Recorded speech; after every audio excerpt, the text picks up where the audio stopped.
Welcome to the Smoke-Filled Room, episode 25. We're so glad you're with us.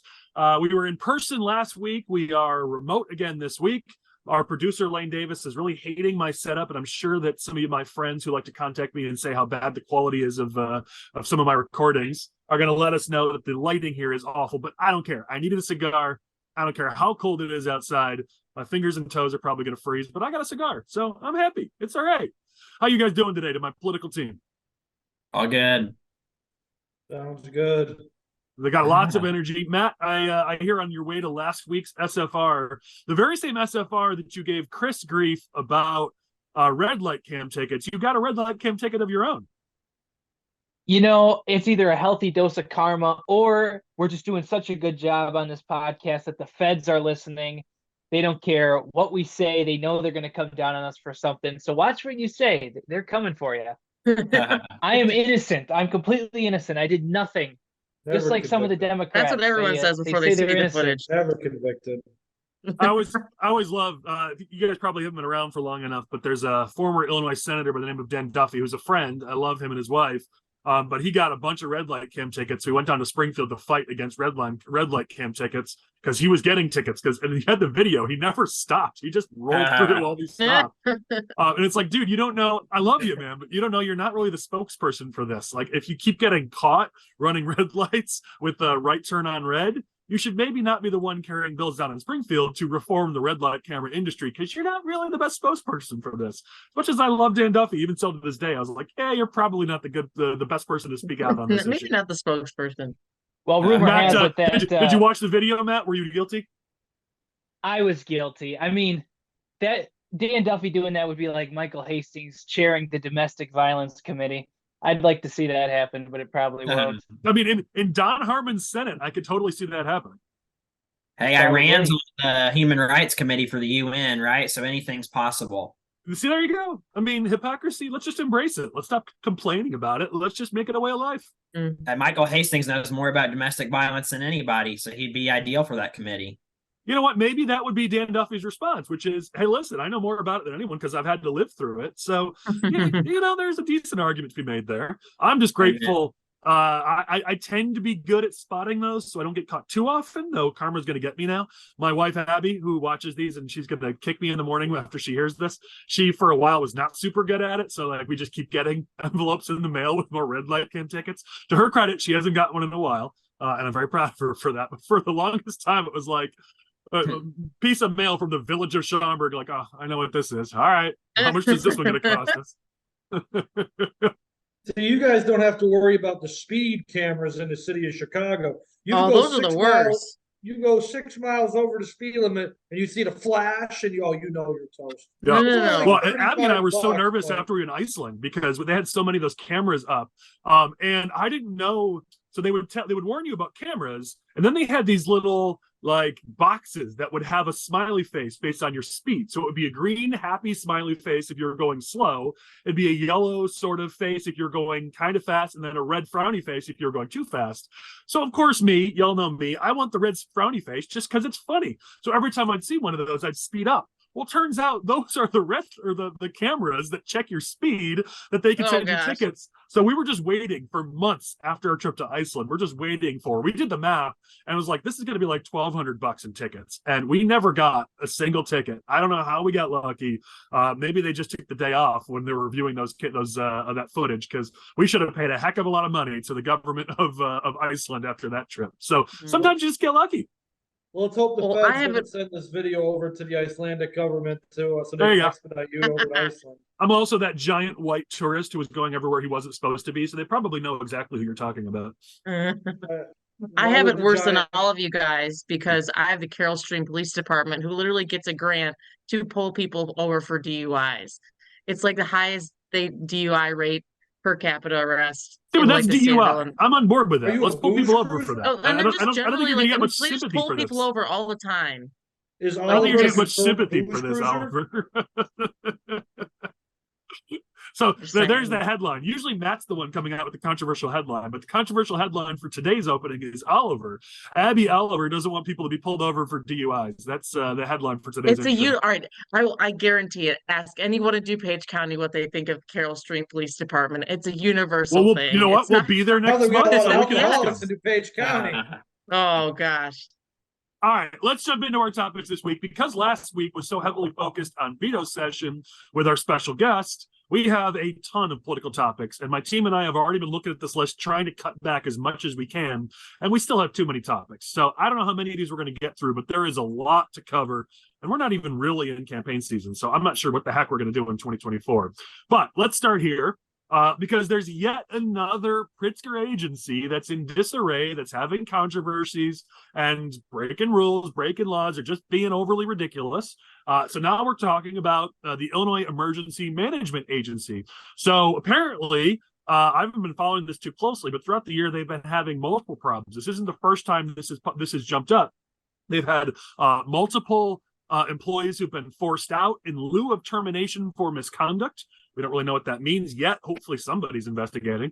But the real kicker is we all just found out that there was an executive assistant who was basically allowed to bill as much as she wanted for as many hours as she wanted. And so she did. So she was making anywhere from $28,000 to $48,000 a month as an executive assistant who worked remotely, which was over double what her boss, the actual director, was making. In the course of, let me see if I can find this in the notes here. In the course of her entire billing to the state of Illinois, she billed over $1 million as an executive assistant. You only find these stories in Illinois. And I want to point out, this is yet another story of an agency that's got troubles, that's under Pritzker, that you can't blame on Runner. I know, Chris, you're going to find some way to say this is Runner's fault, but this all happened in the last couple of years. These are all people who were hired by Pritzker and by Pritzker's appointees. This is not something he can blame on the previous administration. And so the things are starting to stack up that while Pritzker focuses on his political ambitions, the actual government that he's supposed to be running is not doing super well. Actually, I think we talk about those all the time. I'm not going to bring up Browner here. I'm not going to bring up Browner because I haven't done. Chris, get closer to your camera. I can't hear you. Oh, I'm not going to bring up Browner here because I haven't done enough research in this topic to blame this on Browner. But give me enough time, and I just might. But no, this is the interesting thing about Pritzker's administration, because when JB came into office, he wasn't really coming in as like the governor, but he wasn't really coming in as a governor, with a small g. He wasn't coming in really to govern. He was just coming in to get elected and get things in line after Rauner got. He was just elected. He was coming in to just not be Runner. Right, basically. That was what JB was coming in to do. And now a lot of the old power networks that used to run Springfield are no longer there. And that allows other power networks or even JB's own power network to get in there. And the new power networks aren't as competent at running government or even as competent as being corrupt in this case as the former power networks. So that's why I believe you're seeing a lot of this mismanagement at every level of executive government in this state. It isn't simply because Pritzker's bad at his job. He is. But it's more so just because nobody's good at their job because nobody expected to live in a world where they themselves would have to run Springfield. So let's just make sure we get this right. Chris just admitted that Pritzker's not good at his job. That's number 2nd, one. And the main takeaway I took from Chris is that he said two things. Governing is hard and being corrupt is even harder. Chris's problem is not with corruption. It's with the dumbasses who get caught. That's Chris's problem. Yeah, no, I'm just mad that's how government works, Colin. Some of the most effective governments in history have been the most corrupt. The issue with the state of Illinois right now is that they can't do either right. So that's why you're seeing this mismanagement. I mean, we're talking about the Emergency Management Service or whatever it is.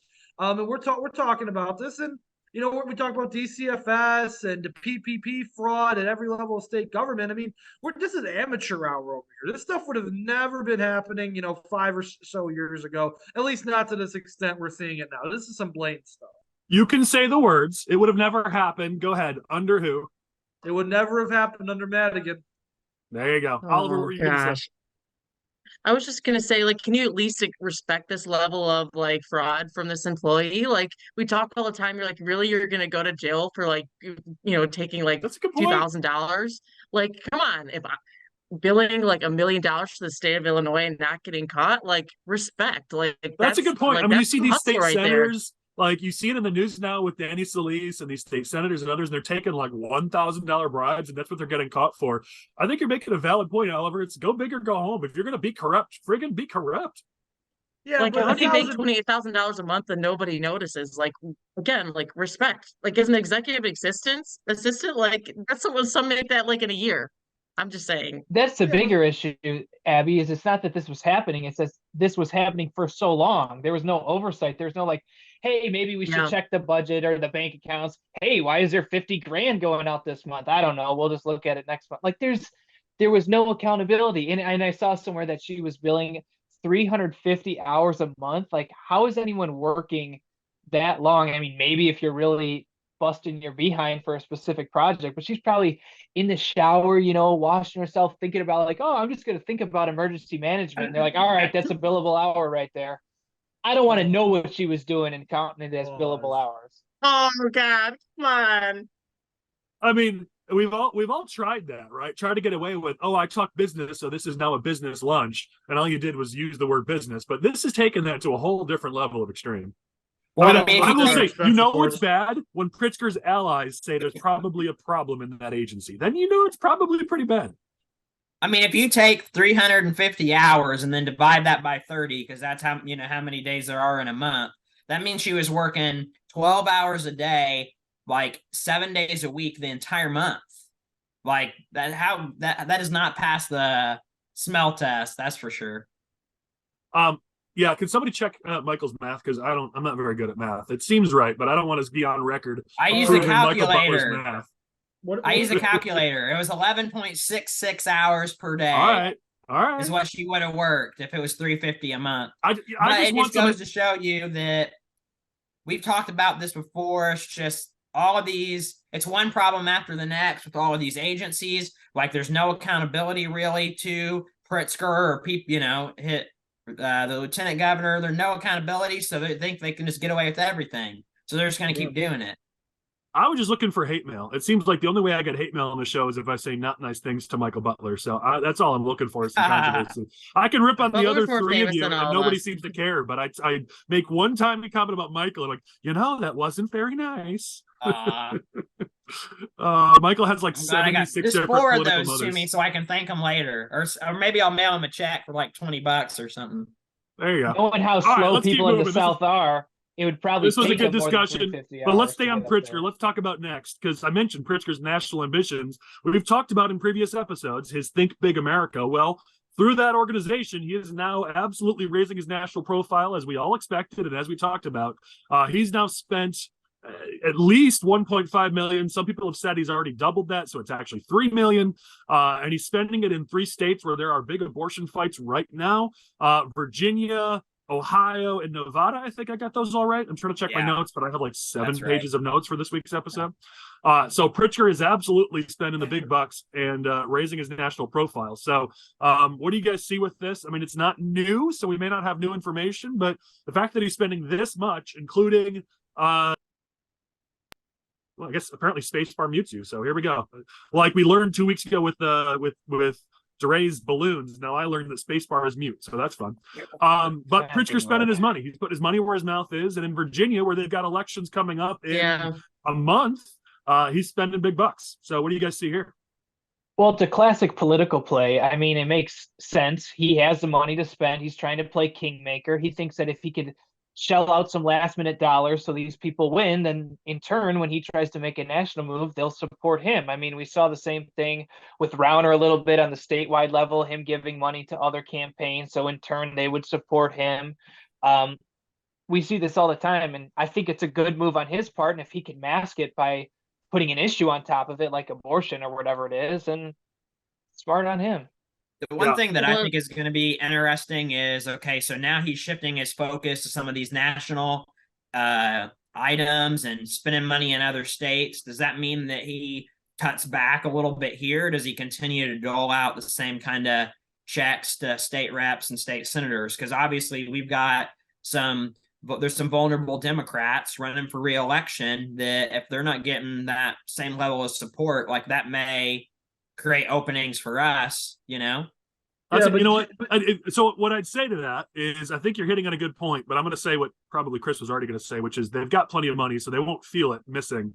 But I think it's a really good point, Michael, is the more Pritzker spends nationally, he has a lot of money, but it isn't fully unlimited. So, you know, as he raises his national profile and spends all this money nationally, it could be a pullback at the state level. Now, for Democrats, they can afford a pullback because they have so much money saved up. Thanks to Pritzker spending his money, the unions have massive war chests that they haven't had to spend like they used to before Pritzker. The Democratic Party has massive war chests because Pritzker's filled them up. So he could probably disappear on them for like 2 election cycles and it wouldn't matter. But we do need them to start spending down those war chests if we're ever going to have a chance to start to bridge that gap. So if Pritzker does start to pull back at the state level, Michael, I think it's a great point. It's something worth watching. Yeah, my point was going to be similar to what Michael was making. I'm glad JB can spend all of his time out in Virginia or Ohio or these national press tours to talk about the abortion issue when we have a state to govern. And I'm pretty sure we're in the sandwich week of veto session right now. Like, shouldn't he be here, like, actually doing something? Shouldn't he be here, like, you know, governing the state? But instead, we're going to go national and try and be the Pat Brady of international abortion rackets. So I don't know. We'll see what happens. Hold on. Go Darren, you got nothing on that? Chris just said Pritzker should be here because we're in the sandwich week of veto session. You got your follow-up joke? Come on, buddy. I'm relying on you. I mean, a sandwich would be probably the healthiest thing he's eaten all day. If he said we're right in the smack dab burger, hot dog, pizza, Italian beef, ice cream, apple pie of veto session, then it'd be more believable. All right, that was all right. I was thinking more along the lines of, to Chris's point, if we're in the sandwich week of veto session, I don't know that the dude has ever turned down a sandwich. So, I mean, I don't know why he's not here. So I thought that maybe that was where you're going to go. I didn't want to steal your thunder, but, you know, Chris seems to think I like making Pritzker fat jokes. That's the first one I've officially ever made on camera, so I don't know what he's talking about. Yeah, but you egg other people on. Like That's my job. I'm the host. You just did. All right. No. Like, but to your point, we got a state to govern. Oliver was trying to jump in. Go ahead. Yeah, we're getting low level fruit right here, you know, low hanging fruit. Chris, one week you're saying it's Rauner's fault for everything. You're throwing in front of the bus for Pritzker stuff, but as soon as he does something like with this abortion issue, you're like, oh, Pritzker's the worst. He's terrible. Why isn't he governing our state? I'm just saying. Listen, we've learned. I'm surprised by Chris. We all have different issues that surprise us. I know I've surprised you guys on my stances on certain issues. I didn't expect to see Chris as strong pro-life as he is. But if you want to get him, you know, foaming at the mouth about Pritzker, you just got to talk abortion, and that's where you get him. All right, let's keep moving. We got a lot more to get to. All right, so there's a follow-up question that I have for you guys based on this. We have talked about this. We've hinted at this. We even hinted at it last week when we talked about the fact that Jeannie Ives has her amendment. She's trying to get on the ballot on Illinois. The fact that Pritzker's political machine, which is annoyingly good, the fact that their political machine is engaging on abortion issues, especially abortion amendments like constitutional amendments in these other states, shouldn't we just assume that that's going to happen in Illinois in 2024? I mean, if their political team thinks it's a winner in other states, should we just start assuming this is going to be on the ballot in 2024 in Illinois? Well, I'll correct one thing you said there, Colin, is you said his political machine is pretty good.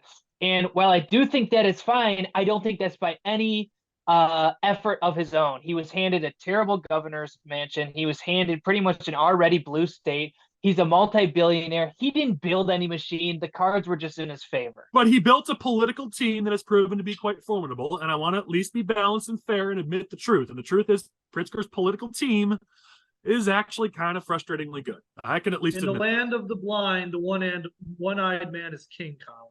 And apparently the one-handed man, too? I don't know how to speak. But...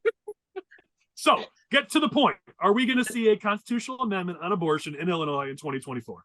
You know what? If I had to guess, they're going to wait and see how these other constitutional amendments go. Ohio's is next week, if I'm not mistaken, on Tuesday. If that one, for whatever reason, goes down in flames, I don't see why it would. But if that, for whatever reason, fails, that they might be more hesitant to do it. I haven't heard any movement on it for veto session right now, but I hope what to happened in God veto? not. What? It won't happen in veto. I mean, but the January next spring, maybe next or session. something. Yeah.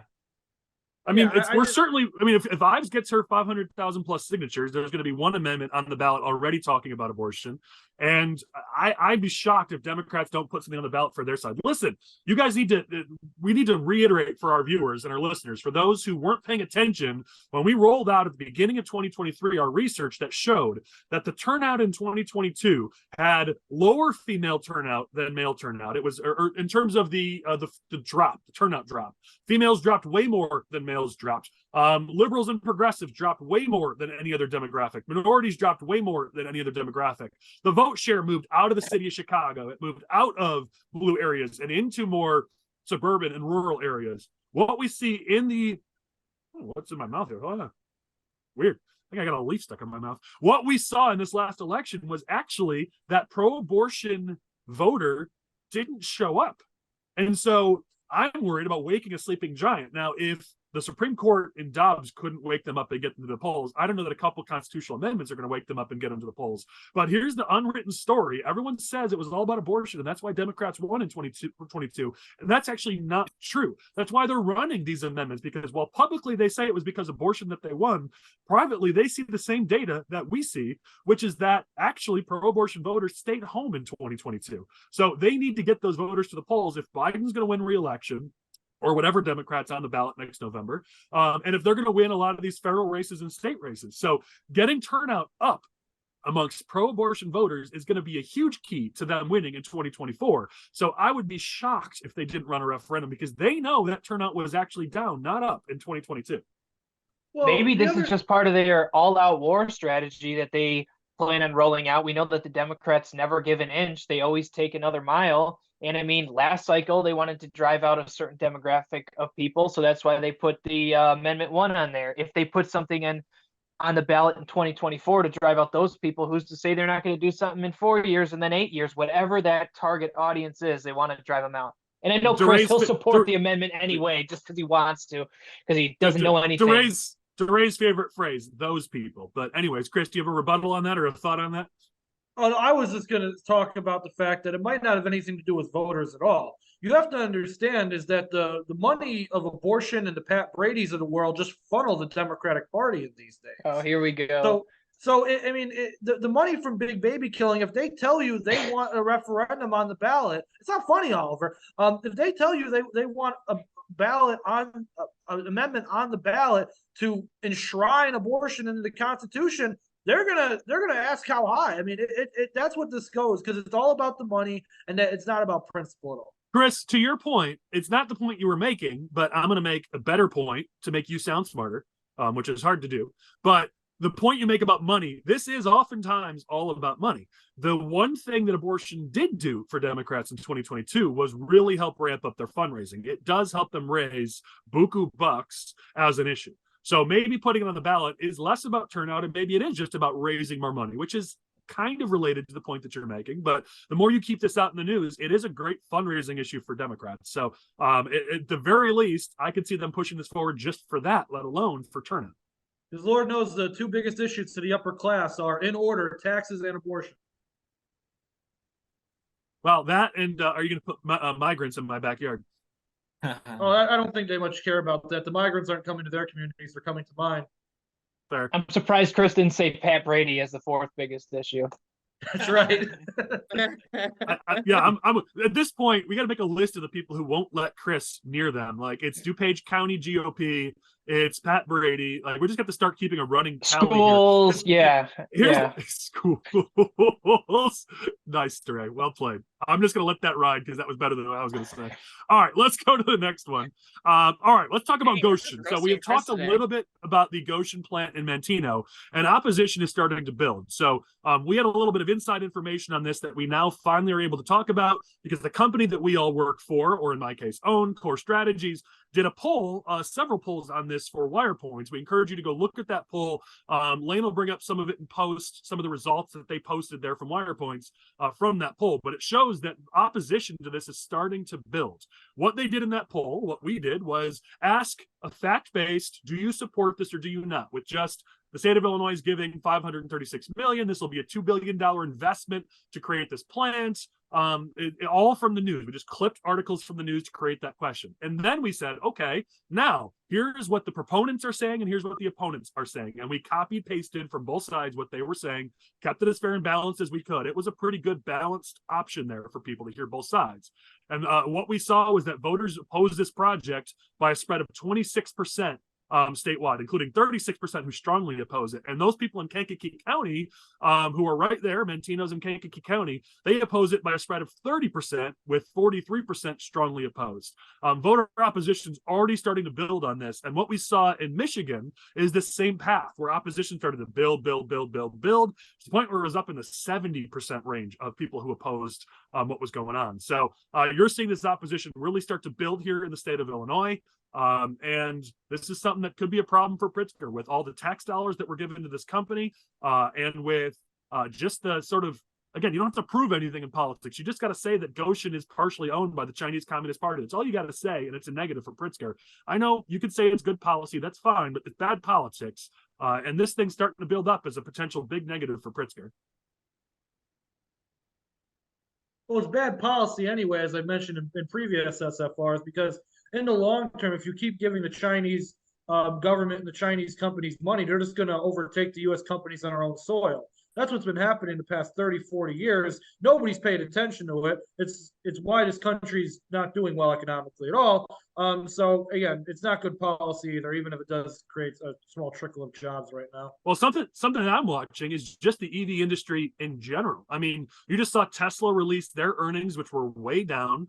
A lot of the EV manufacturers, they're all claiming that there's fading demand, that the demand isn't out there for these batteries and for these electric vehicles, not to the level they predicted, not to the level they wanted. There's a glut in the global supply, so there's a pullback in manufacturing here. I mean, we're going all in on an industry right now that is talking about a pullback, and yet every article you see in the state of Illinois is big praise for Pritzker. We're going all in. And listen, I want industry, I want jobs, I get it, but we're going all in on an industry that right now is showing signs of hopefully it's temporary. I don't want to see American workers struggle here, and these are a lot of American jobs. So I'm not saying this is a good thing, but I'm just saying right now the news isn't great for the EV industry. Well, didn't we talk about in past SFRs where, Pritzker had this whole climate change, this renewable energy agenda, and he promised all these jobs, and, he's falling short of that mark. So maybe he's feeling some pressure to deliver on that promise. And this, the lengths he's willing to go to is, literally work with the Chinese Communist Party to make it happen. Well, and we're going to see this pop even more. I mean, the frustration is only building. Organizations are starting to get involved. We just saw, this is a little inside information that hopefully our client won't be angry at us for releasing, but they just pulled the Technology Manufacturing Association, the biggest Northern Illinois small to mid-sized manufacturing organization out there. They represent I think nearly 1,000 manufacturers all throughout Northern Illinois and some other areas in the region. They surveyed their members, and nearly 75% of their members said that they're opposed to this. Their president came out with a quote that was just scathing, talking about how many small and mid-sized manufacturers are looking at this and wondering where this money was for them. I mean, they've been fighting, trying to stay open in this state and getting no help from the governor. And yet here we go. We're giving over $500 million to a Chinese-owned company when our manufacturers are struggling. And her quote, she said, now we just feel betrayed. I mean, this is starting to bubble up. I'm telling you, this is going to be bigger and bigger as time goes on. All right, we don't have much analysis on this. We're all just in agreement, so there's no reason to go on it further. All right. I like it when we're in agreement, but it's probably bad theater for our watchers. So we got to find more ways to disagree with each other. I am a fan of the communists. No, I'm just kidding. I hate them. You'll never hear that from me again. Ray's going to call us revisionists and counter-revolutionaries. Right. All that's going to happen, Matt, is next time you run for office, you're just going to clip the second part of that, and it's just going to be, I'm a fan of communists. True, but I'm going to sign the loyalty oath, so they can't use that against me. Oh, there you go. Then you're good. Then you're fine. All right, let's talk about this. Then I'm good. So we're seeing a ton of spin about the 2023 school report card from Illinois. And it's always amazing to me to watch those people who want to spin everything as a positive. Of course, they're going to look at all positives of something. The people who want to spin things as a negative, they're going to look at the negative. I look at this report card and I see, okay, yeah, some tiny signs of growth, but I don't I don't see a lot of great stuff in this report because the numbers are scary. And let's just for a second, I know we don't like to cover news. We like to give analysis, but let me just give some quick information for those of you who don't know what I'm talking about. So the 2023 report card came out. And if you look at all the headlines from Pritzker and the State Board of Education and most, if not all of the major media, it's all about how there was strong progress. There were gains. There was movement up. The graduation rate has been higher in, I think, 12 or 13 years. And all this is true. The problem is, and they do admit there's a problem with chronic absenteeism, but that's nationwide. I hate this number. About 28% are showing that they were chronically absent, which means they were out for at least 10% of the school year. That's rough, but that's not just Illinois, that's nationwide. So I will admit that. But then you look at, like, you dive into the data and you look at some of these numbers, and we're seeing that what they're touting, some of these numbers that they're touting in terms of proficiency in math, in terms of proficiency in reading and literacy, are crazy low. And what they'll say in response, how they defend themselves, is they say, well, it's because Illinois standards are higher than everybody else, so of course our numbers are going to be low. But let me just tell you, just with no spin, what some of these numbers are. In 2023, proficiency in reading in the state of Illinois, 34.6%. In math, 26.9%. Like, you can spin that any way you want, but the number, just all you have to do is report the number. There's no way to look at that and say that that's a good number. And spending has gone up from almost 14K per student to almost 18K per student just in the last 4 years, and you're seeing those numbers drop. Now, COVID had a lot to do with the numbers drop, but you can't say this is a spending problem. And yet we're looking at the schools and their ratings, they're in the 20s. I mean, and then you look at some of the like Hispanic numbers, the Black student numbers and proficiency in these, and they're worse, and that's not a good thing. Reading, 16.1% amongst Black students, 8% proficiency in math amongst Black students. There's nothing here to celebrate. This is scary and problematic. What am I missing here, guys? I mean, I don't mean to defend the state of Illinois' education system. I don't, but I think one of the major issues is that people are dumber. Our children are getting dumber and dumber every year. I mean, part of that has to do with COVID, but it's also just a part of the standards aren't the same. And in addition, it becomes almost impossible to flunk out of high school anymore. That's Chris. I think that's one of the points I wanted to make here, which is the graduation rate. They're touting a graduation rate. To me, now I don't know how this all works, but when your proficiency is down but your graduation rate is up, that just tells me we're graduating more students who aren't ready for the real world. Exactly. And that's the same thing applies to college, because, college is basically a glorified diploma mill at this point. But the point is that the younger generations are becoming dumber and dumber, and they don't have the same proficiency as things like perhaps my parents were when they went through high school and grammar school, and their parents when they went through high school and grammar school. The standards of what's being taught has just gone down significantly in our public education system. Part of that has to do with technology and the development therein, but a lot of it is just we're dealing with the stupider people, and nobody really seems to care. I mean, and I think that's my point here. Like, let's talk politics in a second. Let's just talk about the issue itself first, because there's politics here we need to talk about. But for the issue itself, if you care about the state of Illinois and the future of our state, you care about our kids, these numbers don't work. At the moment, we're not talking Republican or Democrat or who's at fault. Mm-hmm. We just got to talk about, this is the future of our state. This is our workforce of the future. This doesn't work. We need to make improvements. And I don't care if you're Republican or Democrat. I think we can all agree we got to get better. We got to improve these numbers. And we do a lot of work with schools. We're proud to work with schools. And this is why we believe we need to do better. And so we do a lot of work to try to help schools. And even just our own time volunteering for schools and speaking at civic classes, speaking at social studies and history classes. I mean, we're putting our money where our mouth is and our time where our mouth is here. We got to get better. This is the future. And I'm scared about it. I'll be honest. I think part of the problem is you see it from Springfield, where they pass all these bills where they just keep piling on more and more, and all these unfunded mandates for educators, and they have to spend a certain amount of time per year talking about, the number of lesbian nurses that were like in the military during like World War II. Michael, I was with you on your point. I was shaking my head. Yes, so you had to go over the edge. So that's true. But they do stuff like that. Where we have to have a whole session on gays in the military, and you have to teach it or else, and we're going to cut your funding. And it's just like, let's get down to the meat and potatoes here, like math, reading, writing, American history, like the things that actually matter and that are going to prepare people for careers and stop all this bullshit.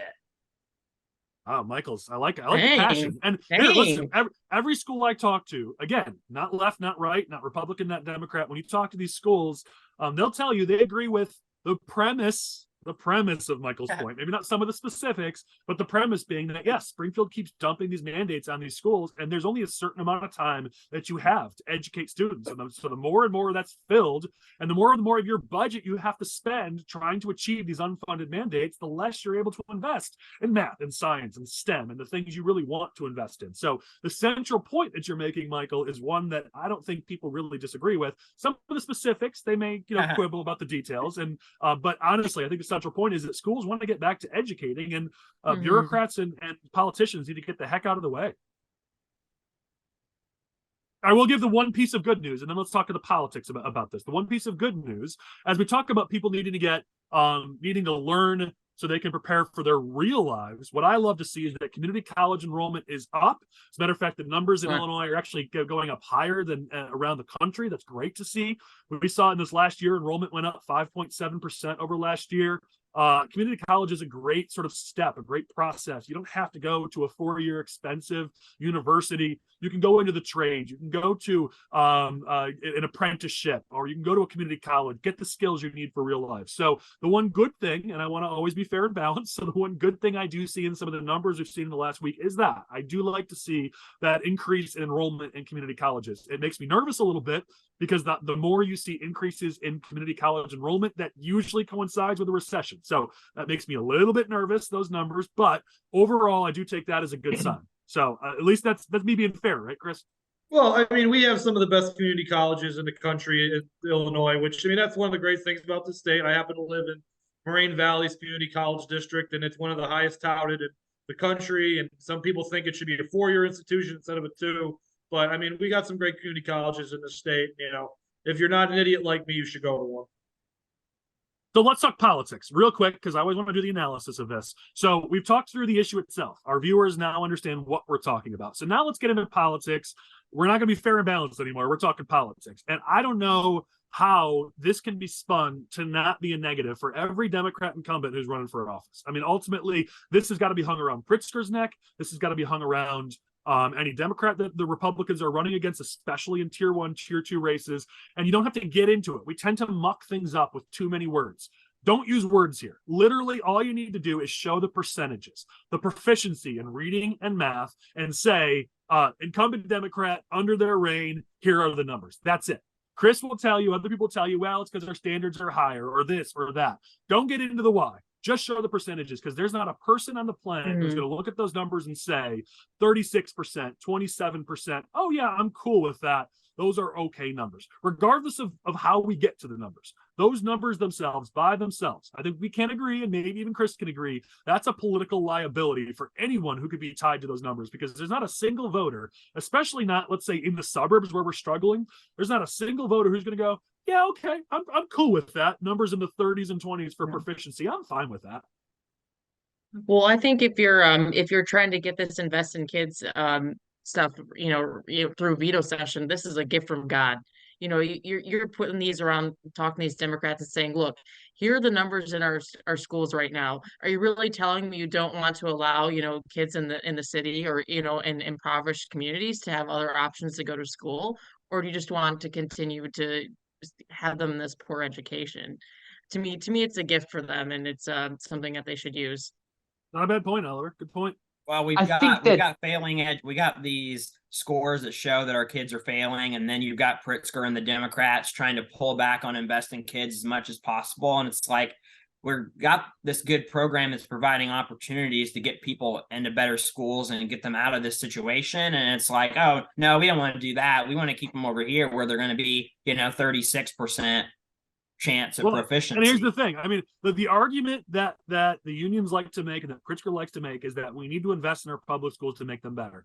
I agree we need to make our public schools better, but it's a straw man argument when they say that we can't invest any money into these private school scholarships until the public schools are fixed. You look at the money, we're talking about over the course of the last 4 years, the operational spending per student in the state of Illinois has gone up from 14K to 18K, whatever percentage increase that is. I'm trying to do math in my head. That's like a 30% increase. And don't check me on that. Maybe Butler can, because he's got his calculator. But that's a significant increase in spending going into these public schools, and yet we're not seeing the numbers improve. So you can't really say, well, until we fix public schools, we're not going to do anything to help private schools, because we are spending a lot more in public schools. So you know what? Maybe we should try an all of the above approach, because we should be doing anything we can. These are kids. Screw politics. These are kids. Yeah. So get off your high horse about, I like this, I don't like that, I'm a Republican, I'm a Democrat. Who cares? Kids deserve a proper education. And so whatever we can do to help them, whether that's investing in our public schools and our private schools, whatever it might be, we should be investing in making sure that kids have the education they need. So I think both of you are right, Michael and Abby. This very well could be a good help for investing kids next week. Now we'll see if they squander it. We're going to find out in a week. But this could be a help to them. We're going to find out. Yeah, the issue is that you're assuming this could be effective with Democrats. Democrats might not be the ones you need to convince for investing kids. You might need to convince Butler's friends down there down south. So I don't know. We'll see. But hopefully it works out for the better.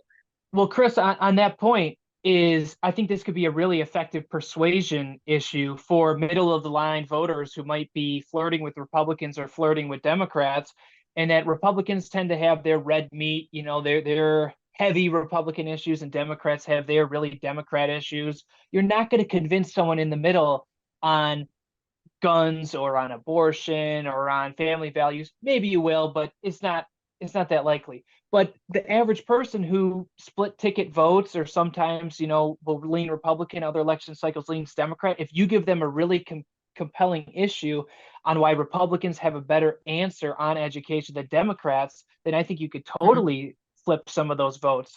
And Republicans tend to sometimes mess that up, is we'll take it too far. We'll talk about indoctrination. We'll talk about teachers are paid too much, things I agree with, but we need to tone it down, and we need to say it in a way that's palatable. And I think it comes down to know your audience and use the issues that your audience wants to hear. Well, we teach that if Republicans are going to reach middle voters and left voters, you've got to approach things through a lens of caring and fairness, not our usual authority, sanctity, loyalty. It's got to be more caring and fairness. And so I'll tell you, Matt, in a lot of our polling, education has not been in the top three, but it's usually right below the top three in the state. And so it's not a top three issue, but it's very, very close. And so I could see some of these suburban Republican candidates making education an issue and directly targeting swing voters. And not only is it now an issue that could bring them to our side, it also forces these Republicans who are really, really bad at talking to suburban voters, it forces them into that lens of caring and fairness to talk about these issues. And so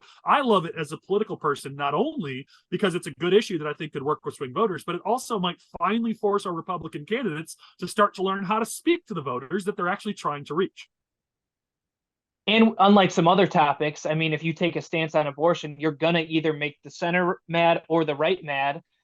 Same thing with guns. They're going to say you're too far, not far enough. With education, there really isn't that. It's like you just show them the numbers. Everyone's going to agree with it. And even if they don't, it's not going to be a make or break issue. Yeah, I think you're right. Chris, did you have a point, or do you want to go to the next issue? You go to the next issue. All right, let's keep moving.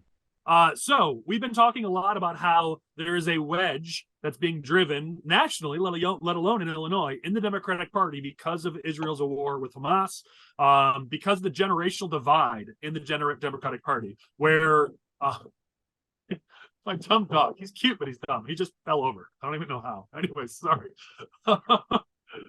Dustin, you're lucky you're cute. Anyways, there's a generational divide, and we saw that play out in Congress. We didn't have a chance to talk about this last week, so let's talk about it now.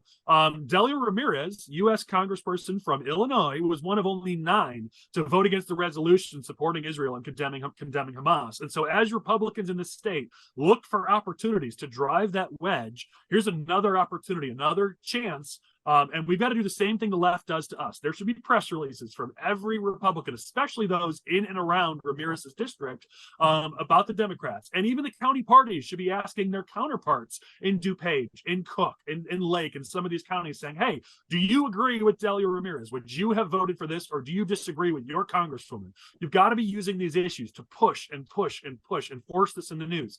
I give Republicans down in Springfield credit. They're trying to push it in Springfield. But here's the thing. We don't control the agenda in Springfield. So these bills are not going to get called most likely. So kudos, good job on pushing, but you can't just leave it at that because that's not going to get this as far as we need it to go. We need to be pushing in the press. We need to be pushing on social media. We need to be doing text messages and emails and really pushing on this and then fundraising off of that. There is so much red meat that we can be utilizing here. And Ramirez just gave us yet another gift we really need to take advantage of. Well, and I would just say the Illinois Republican Party put out a statement on this. They hit her pretty hard. You look through that list of the 9, and some of them are not far away from here either. You've got Tlaib in Michigan, Cori Bush in St. Louis. We've got Ramirez here in Illinois. Like, we need to be looking for opportunities to tie some of these vulnerable Democrats like Sorensen and others. Is there any way we can make a connection here? Like, that's the kind of things that we've got to be looking at now. Because that may create opportunities down the road. Listen, this is what they do to us. They have research departments and they look up donation history.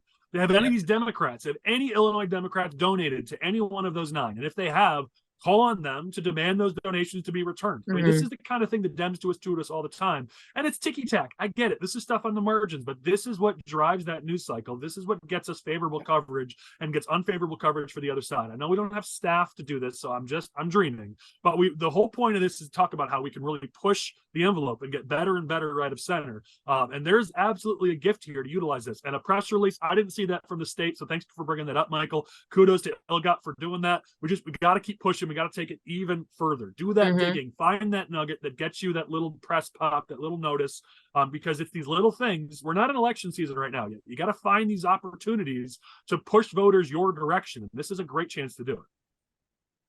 And I think sometimes Delia Ramirez flies under the radar because she's in such a safe district that people just aren't. I mean, she's proving to be like as far left as I they know.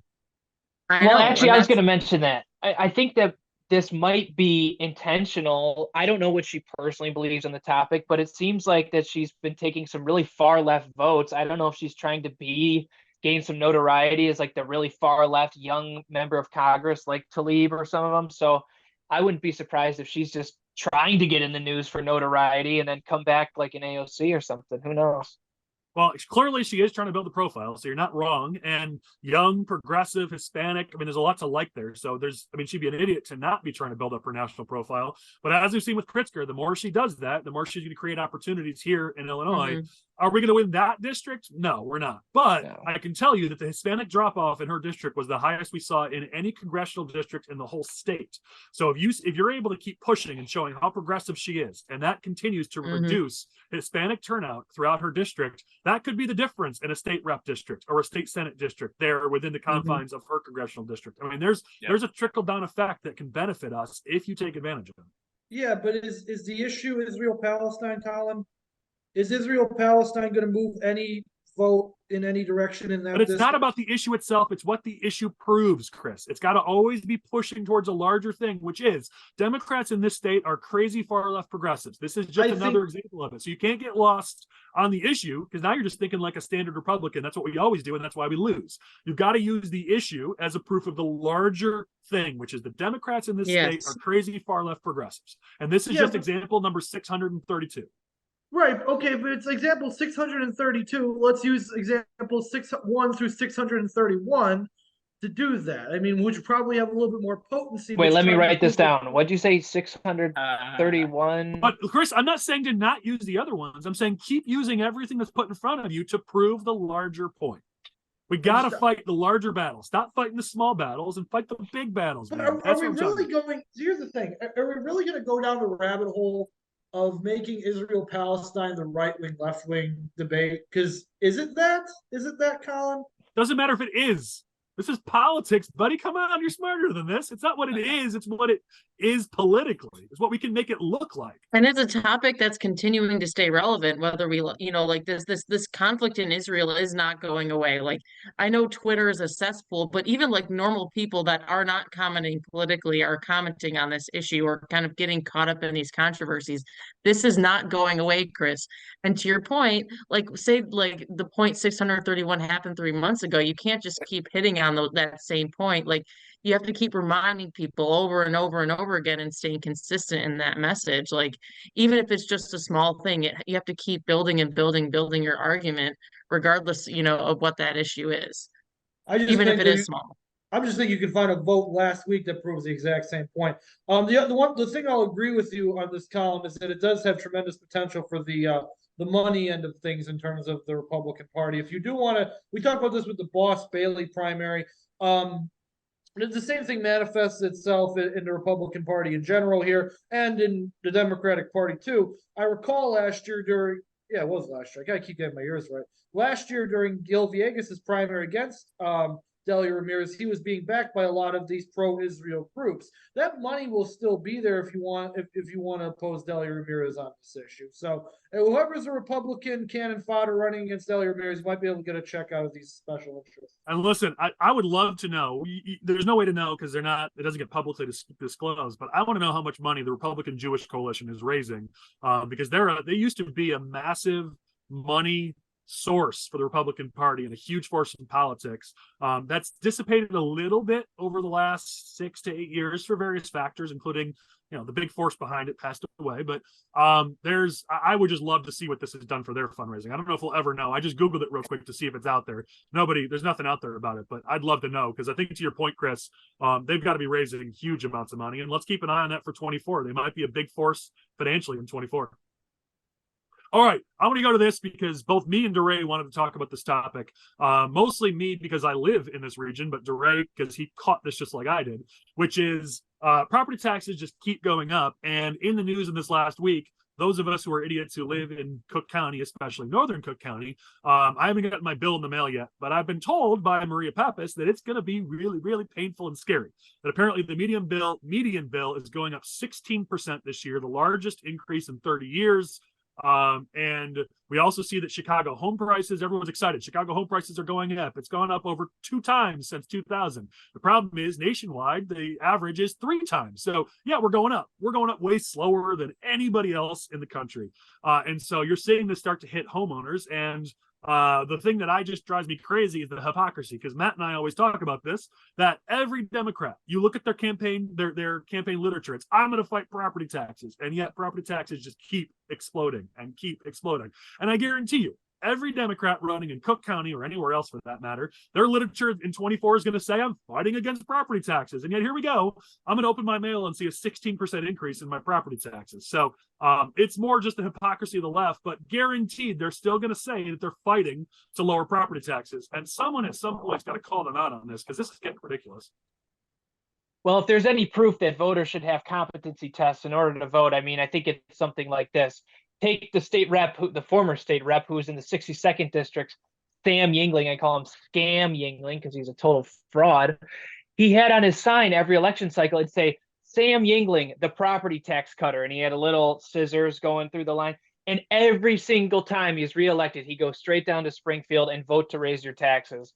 And I mean, there's just a disconnect. It's like the voters know what they want. They want lower taxes.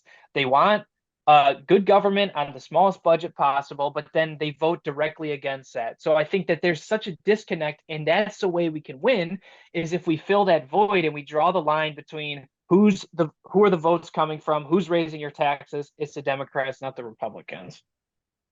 I mean, we've tried and it hasn't worked. So, I mean, we got to keep trying. We got to find some way to actually accomplish it, because property taxes is still one of the number one issues for voters in the state for good reason, since we're second highest in the country. And we keep doing our best to try to take the top spot. And yet these Democrats keep getting away with calling themselves property tax cutters when they are not. And numbers don't lie. Yeah.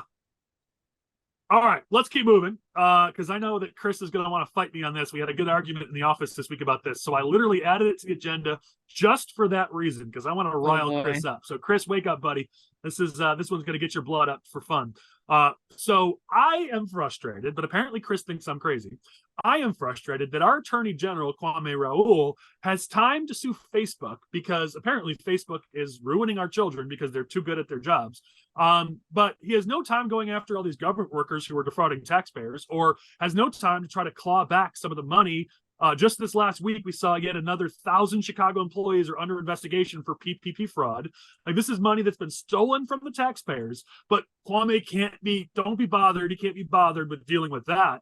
Instead, we're going to spend resources going to sue Meta, which is the owner of Facebook, because it's their fault that parents aren't actually, raising their kids and getting their kids to not be on Facebook 24/7 or to, be safe on Facebook. So no, it's Facebook's fault that all our kids are getting screwed up now. It's not the parents. It's not anybody else. It's Facebook's fault. So this whole thing just drives me crazy. But Chris apparently really agrees with Kwame Raoul. So tell me why I'm wrong. I'm really curious to hear this. The reason why I disagreed with Colin on the specific topic, because it's a common issue amongst very libertine ideas in terms of economics and government, in that where they see some type of societal collapse, and that's, the children who are addicted to Facebook, social media, and something like that, and don't think there's a problem with the company itself, and they just say, well, people are free to do whatever they want. Who actually cares? Now, I believe, yes, that people need to take responsibility for themselves. Parenting is terrible nowadays, and there's no reason why children should be addicted to Facebook, and that's a societal problem as a whole.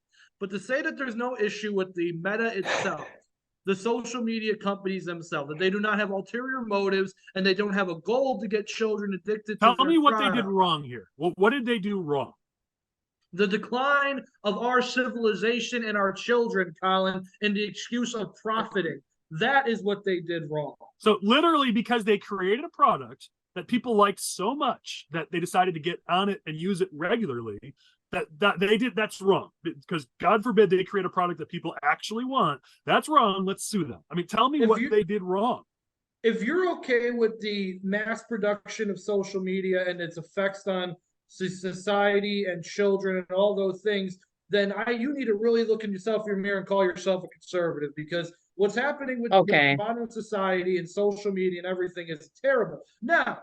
Now, I'm not justifying, because you're going to make the counter argument that these laws aren't actually in place. No, there should be laws in place that regulate social media. But that's my point, Chris. What have they done wrong?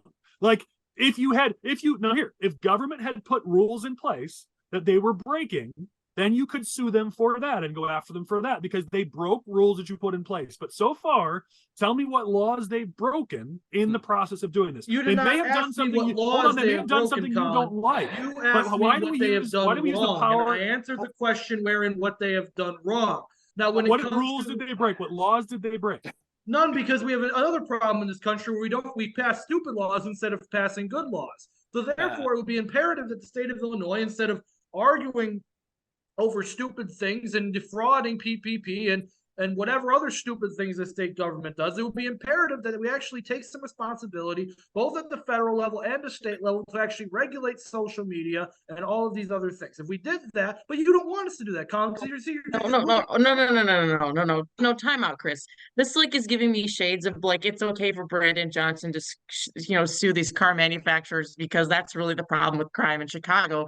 That point you made last time, when there are very obvious solutions to the problem that are not that. The economy and these companies. Chris. Well, how Kwame Raoul puts maybe. I'm just saying, hold on. Let's let Oliver talk. Oliver, go ahead.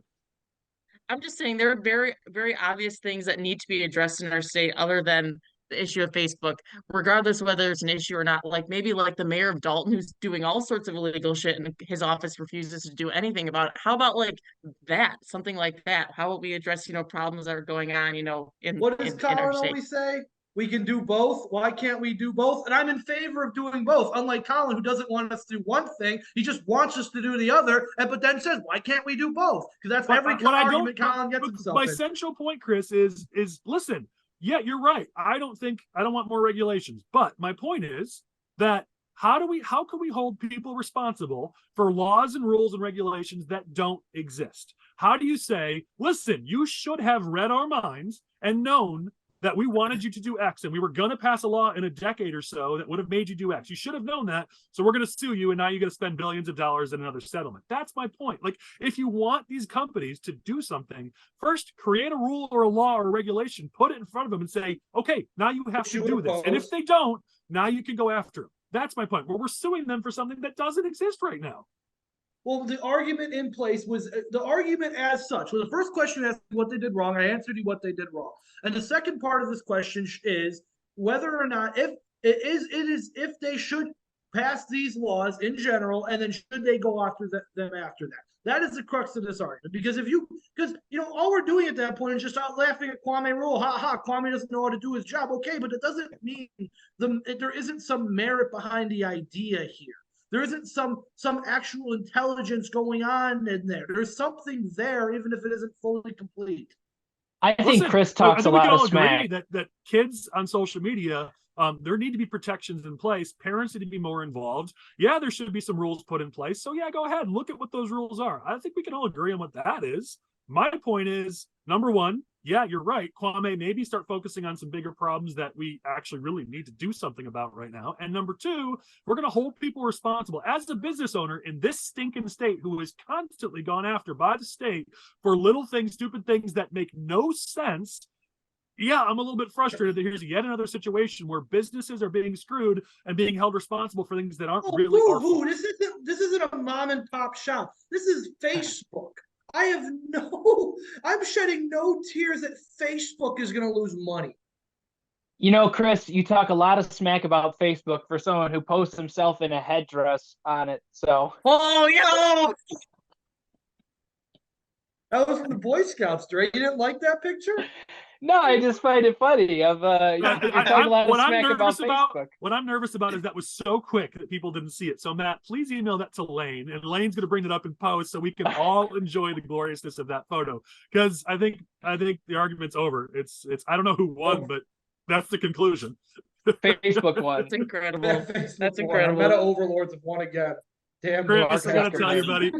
I gotta tell you, on the record, I love you, man. That's awesome. Love you too, Colin. Thank you for another engaging So let's stick with you, Chris, because I've been sad that we haven't had an indictment to talk about, and apparently there's another Illinois Democrat who's been indicted. So wow us with yet the latest crazy story. So back to my neck of the woods. So Riverdale is a town in southern Cook County, and their mayor has recently been indicted as of this afternoon. So the mayor of Riverdale is Lawrence. We're recording this on Thursday, so when you say this afternoon, just for people who are watching, you're talking about Thursday. Carry on. Yes, we're talking about Thursday. My apologies. Lawrence Jackson was indicted today on federal charges in terms of perjury and obstruction of justice because he's been under investigation for a while. This is in regards to Brackenbox and whether or not he took illegal campaign contributions from Brackenbox and the owners of Brackenbox and whether or not they were running a separate company for him. Well, he's not being indicted on anything related to bribery or anything, but right now he's charged with lying to the FBI and officials regarding that investigation. So it's just another indictment. And it's lovely to see how all these little, who cares tier towns are their mayors always seem to get indicted. Now we have another one in Riverdale.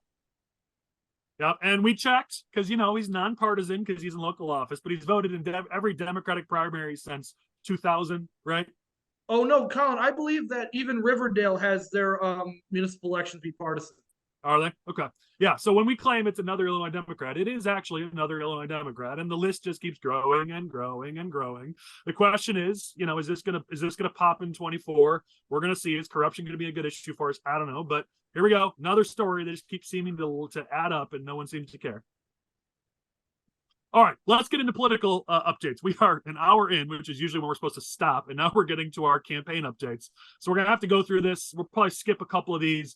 But we got to talk about a few things. We especially got to talk. We got two different topics about Darren Bailey and Mike Bost. The first one being last week, Bailey in the race to woo Trump. Darren Bailey had a pretty dang good week last week. Michael, give us an update on Don Trump Jr. coming to town. It looks like Bailey was out at Mar-a-Lago last week. Give us what's going on there. Michael, you're muted, buddy. Bailey went down to Mar-a-Lago last week and then came back to Illinois for a fundraiser in Effingham where Trump Jr. did a book signing and spoke. So he was palling around with those guys all week, which is something that he needs to be doing if he wants to win this race. That's for sure. And there was a lot of talk about were these events for Bailey or were they not for Bailey? But I mean, from everything I saw, he was right there next to Don Trump Jr. the entire time. So anybody who said that this wasn't at least Don Trump Jr. showing his preference, I don't know what else this was. I mean, they were palling around at all these events. They were on stage together. They certainly sounded pretty supportive of each other. I don't know why. I mean, Bailey took a photo with Marjorie Taylor Greene while at Mar-a-Lago. Drives me crazy, but whatever. But for the effort to woo Trump, it looks like Bailey won the week on that one against Bost. Just a couple of things. Kind of what I heard was that, obviously Bailey spoke before Trump Jr. did. Trump Jr. thanked Darren and Cindy for putting the event together. But outside of that, there wasn't any talk from Trump Jr. about this campaign or this race or those kind of things. He stuck to, talking about his dad and some of the things his dad did and kind of campaign updates. So that was, we didn't exactly Michael, know what Trump Jr. was going to say. Right, but you're being balanced. You're right. I get it. But here's the thing. The photo is Donald Trump Jr. standing next to Darren Bailey. That's the photo. Also, I heard that they only got about 50 delegate signatures for the 12th at that event, but they got over 100 on the statewide petition for Trump. So it sounds like a lot of the people there at that event were from other parts of the state. That's kind of what I saw in some of the pictures as well. Obviously, money's money, but they can't necessarily vote for you. You got to give that other side. I get it, and I appreciate you doing that. But the photo is the two of them together. That's it. Yeah. That's all Bailey wanted, and they've got that photo. So it doesn't matter who was in the room. They got what they wanted out of this, and it is politics every week. Someone wins this week, someone wins the next week. You don't dominate every single week. And I think we got to admit, Bailey had a pretty good week, at least in this section of the campaign. The fact that Bailey even got to be can we talk about? We're going to talk about that next. Let's talk about that next. Let's go right into that because we don't have a lot of time. So let's go right into the second topic. Because Michael, I know you got some pretty good inside information on how this all came together, where both Darren Bailey and Mike Bost are Trump delegates in IL 12. We'll bring up a screenshot. Lane will bring that up in post showing the 6 that are on there. We talked about this forever ago, like 20 episodes ago, about interesting. I wonder if they're going to fight over who gets to be a delegate because that's going to be above their race. So before voters get to, do you want to support Mike Bost or Darren Bailey for IL 12? They first have to select who the delegates are. So we said a long time ago, and we were the first people to say it, interesting who's going to fight to be a delegate because you want to make sure you're listed right next to Trump on the ballot before they go to the ballot box for your name. And it looks like both of them got on that list. Give us a little bit of the inside baseball on that, Michael. Yeah, both of them were. So we were supposed to start circulating petitions for delegates. That opened up on October 7th. We just got those petitions for the 12th late last week. So we've only had them about 6 or 7 days or so. And the reason why it took so long is because there was this fight over whether or not Darren Bailey was going to be a delegate. So they already had Rhonda Belford, Mike Bost, Charlie Meyer, the Williamson County Sheriff's wife. And then now we also have Travis Aiken, who is aligned with Bailey and Bailey himself. So that was kind of the holdup and why there was such a delay in getting that petition out there.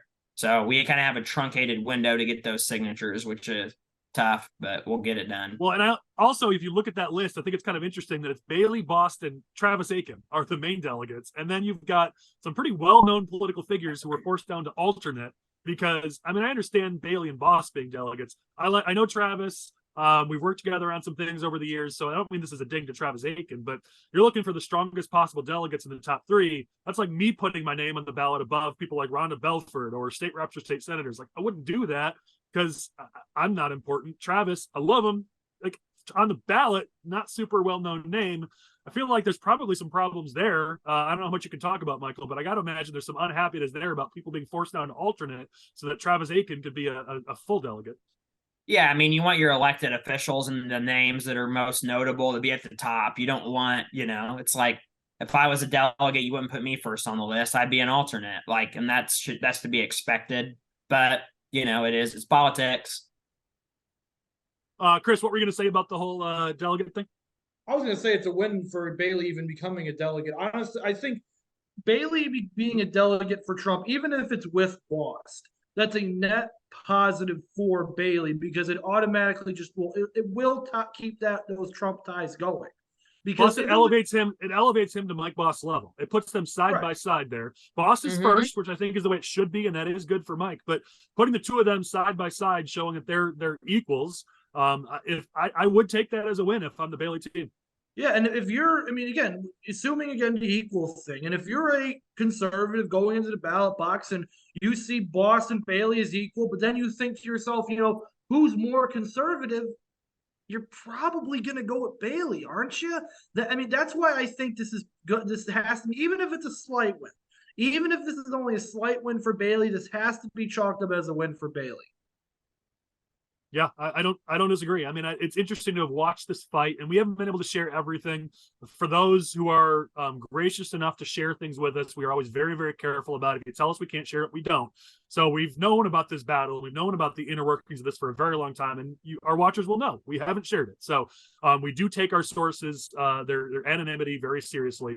But there has been a lot of infighting about this, a lot of back and forth, and the end result is, it's a fine result for Bost because he's there, but it is a little bit more of a win for Bailey because he shouldn't be there. I mean, he's a former state senator. He's not a sitting congressperson like Bost is. So it is a slightly more of a win for Bailey than it is for Bost. Michael, I know it's killing you that we're saying so many nice things about Bailey. Anything you want to throw in here so you can get yourself some hate mail, or are you comfortable with they had a better week and it happens in politics? Yeah, I would just say take everything with a grain of salt. There's always more to the story. Yeah, and it's November. People don't go vote till March, so there's a lot of time ahead. All right, we have like 10 other campaign updates that are pretty juicy. We already cut the 10 out that aren't juicy, but we're running out of time. And I promised Chris, because I was going to give him a little grief, and we showed an embarrassing photo of him, that he's going to get to talk about Chicago a little bit. Plus, we really just have to talk about this because I got to tell you, as it's getting freezing out, like I'm sitting out here with a space heater and a cigar to warm my hands, and I keep petting my dog because he's pretty warm too. Like I'm dying out here, and it's only 55. We had snow a couple days ago. For the migrant crisis in the city of Chicago, this is not good. So, Chris, what's going on? This migrant crisis, especially with the snow, it's getting worse and worse, and it's definitely a humanitarian crisis. Yeah, so if you live in or around the city of Chicago over the past week, you might have noticed that it's gotten pretty cold. And one of the things, if you live outside, like many of these migrants do, is that you don't want to live out in the cold. So the city is having these wonderful ideas of how we're actually going to deal with this migrant crisis. How are we going to keep these migrants warm? And Johnson had his idea for a tent city, which I haven't seen any development on. The tents have not been put up outside of police. You saw the quote this week that they're hoping to have those up within the next month. Like that's hoping. It was snowing like a Monday. Right. So here's the thing. Here's the thing about the Johnson administration. I don't think the Johnson administration ever actually expected to have problems. They seem to have went into the mayor's office thinking everything was going to be sunshine and roses and we were just going to pass these progressive agendas and call it a day. No. And this is really the defining moment for Johnson's administration so far. And that's the fumbling of the migrant crisis, in that we cannot find anywhere to put these people. There have been ideas thrown around. I got an idea. Well, you could open up the bean. Oh, okay. Well, Darren went in a different direction than he thought he was. But that was much less controversial than I expected. But carry on, Chris. So now now that we're going into this mansion tax stuff, and that's the Bring Chicago Home stuff, where we're going to pass this mansion tax, wherein we're going to use this money. Chris, hold on 1 second. That's a separate thing. That's for homelessness. That's not for this. So let's not mix the two. Well, it goes into the referendums and everything. Unless you don't want me to talk about city council posturing. Well, we'll get into that next, but I think correct me if I'm wrong, that's to raise $100 million to focus on Chicago homelessness. That has nothing to do with the migrant crisis. Well, that goes into the sanctuary city stuff for the referendum. Talk about the sanctuary city stuff. I promise we'll cover the other thing next. Okay, yeah. So now, again, this all comes back to, people in the city of Chicago are thinking to themselves, and there's some stuff going on in city council today. I don't know what the end result was. But they're pushing the fight that Chicago will no longer be a sanctuary city. Because again, as I've mentioned in previous SFRs, it is abundantly clear that we do not have the money nor the competency to deal with the migrant crisis or this many people. So we're going to have to find a way to get rid of them. That is the Well, only. I think the competency thing is a big deal here. You're talking about Johnson's administration, and you're right. This is what, at least for year one, what he's going to be remembered for. And right now, there is even people on the left are admitting that he's completely bungling this. That like they've dropped the ball week after week, month after month, and now it's crisis time. Like these people need to be somewhere where they can't be outside. Like there's quote after quote from these migrants. We're talking about how it's bone chilling, and that was before the snow started coming down. Like this is well beyond politics and anything else. This is like even Democrats and progressives are starting to say Johnson is a problem, and if he doesn't fix this, like this might single-handedly make him a one-term mayor and might get people calling for him to not be there even for that full term. Like this is a major humanitarian crisis, and I'm not saying he created it. He definitely did not create it, but he has not done anything to improve it. And you see with the way he's acting, he's pulling a Lightfoot. And this is like last 2 years of Lightfoot he's doing, where he's just completely refusing to talk to the media. And when he does talk to the media, it's like when they ask him like a hard question, he's like, everything's actually pretty okay. No, it's not. Like there's no way you could just chuckle and say everything's going to be just fine, because it's not going to be just fine. So you're right. It makes me miss Flannery a little bit, because Mike Flannery would not let him get away with that. He'd be hounding him for on this topic. And I know some of the media is really pushing the narrative, but he'd be hounding Johnson, and that's what needs to be done right now, because the buck stops at the top. The mayor needs to do something about this. And when the quote out of your administration is maybe in a month we'll have these tents set up and we'll have this set up in a month in Chicago weather, like you're going to start. I don't mean to say this that I want this to happen. I'm just telling you the reality. In this cold, you're going to have deaths. You're going to have people who get hypothermia, who pass away, and it's going to be tragic, especially if it's a kid. You got kids out there in this. Like this is beyond now politics. This is a high level administration ending failure if they don't get this fixed soon. No, and I can see the headlines now as if one of these migrants freezes to death outside a police station. We're on that path. It's going to happen. Yeah, and I don't know what the response is going to be. Based on precedent, it's just going to be begging for more money out of the state and the federal government, which has basically said, hey, we cannot do this. Sorry. So I don't know where the only positive thing I can say about Johnson is that I would not wish this situation on my own worst enemy. I wouldn't. Yeah. Oh, yeah. Listen, Chris, you and I are both pretty cocky individuals who think we can do pretty much anything we want. I don't want this job. I don't know how to solve it. But guess what? I didn't run for the mayor of Chicago. I'm not the mayor. So it ain't my job to fix it. So, yeah, you're right. I don't want this either, because I don't know what the heck you do. But he's the mayor. Figure something out. And again, when you... What would Vallis have done? Oh, what would Vallis have done? The questions remain, and the answer is he would not have paid his field staff. But in any case, again, it's bad. And if you see a migrant, just pray for them, because they're going to be cold. I do love the stories of just regular people who are stepping up. There was a lady who's selling her home and putting all the proceeds towards housing migrants. There are some great human interest stories of just people stepping up. But this is what government's supposed to be. Chris gets on me because I tend to be a little more libertarian on government, but there are certain things government's supposed to be there for, and this is one of those things. Government needs to step up, and kudos to those Chicago residents who are doing what they can. But Johnson and his administration need to step up, and yes, Pritzker and his administration need to step up, and Biden and his administration need to step up. Somebody needs to actually take responsibility, and we know from experience it ain't going to be Pritzker, because Pritzker doesn't take responsibility for anything. So Pritzker should get beef for yet again not stepping up and doing something. Johnson should be getting beef because it's his city. And yeah, Biden should be getting beef too. But I don't care about the politics at this point. It's like DCFS. Yeah, we're going to play politics because that's our job. But you know what? Be above that, because this is people. These are kids. These are people who, I don't know how many of them even speak English. They're in a foreign country. They're scared. They got kids. They don't know what to do or where to go. And we're failing them. Rich Miller, I got to give Rich Miller at CapFax credit. He wrote an article today that I 100% agree with. And that was, if Joliet doesn't want the money from the state for the migrant crisis, let's give it to Oak Park. Because Oak Park will welcome the migrants in with open arms. Now, Oak Park has nowhere to put these people either, but those bleeding heart liberals and progressives will let those migrants sleep in their basement probably. So I think that's a great idea, Rich Miller. Send all the migrants to Oak Park. All right, I know you wanted to talk about it, so let's use this as a soft transition, because you talked about that mansion tax, or as Johnson likes to call it, his Bring Chicago Home initiative. There looks like it's on path where they're going to be passing by the full council. We'll find out if they can get it done. Something that will be on the ballot in March in Chicago. Let's give just a brief update on what this means, but there's political ramifications, because if this is on the ballot in March, let's talk about what that means. So give a quick update so people know what we're talking about, but then let's talk about the fact that if this is indeed on the March ballot in Chicago, this is going to have an impact on Chicago elections. So Chris, give us that quick update. So yeah, this is Brandon Johnson's big initiative. He wants to fund homelessness and bring people inside, bring Chicago home. It's catchy, whatever.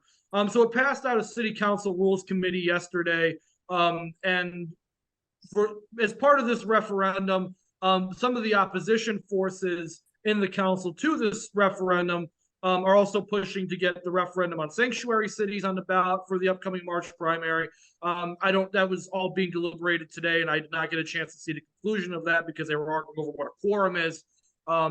Because it's Chicago City Council, but there is very possible you're going to see two referendums coming into the ballot in March for the upcoming election in Chicago. This has multiple different, ramifications. In terms of the mansion tax, I could easily see increased turnout in the Gold Coast and North Shore, because those are the people who are actually being affected by this tax increase. And in terms of the Chris, as you're catching your thought, let me just say this: the politics of this fascinate me, because as you and I have covered very extensively over the last year with some of the videos that we've done, the politics in Chicago are fascinating. If you don't deal with Chicago politics, you really don't understand really how the racial dynamics come into play. And what is really interesting is if you look at the migrant crisis and the support for doing something about it, that's in a lot of those white communities you're talking about, the white wards, the wealthier wards.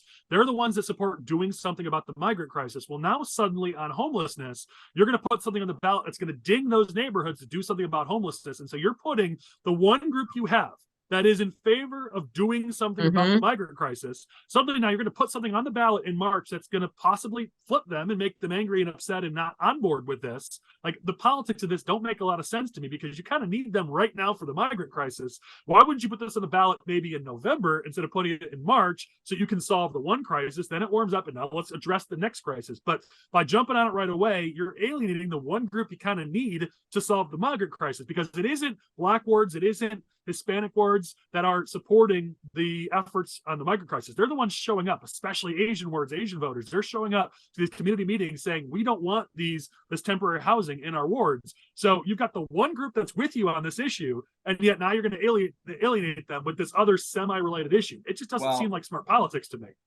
Doesn't it kind of, I would say to that, like, okay, maybe just get them both out of the way in March, because it's a primary. It doesn't really matter. And then because if you have either of those on the ballot in November, then you can have people pissed off and say, hey, I'm voting for this Republican because I'm mad about this referendum, and my state rep or my county board member or whatever is on board with it.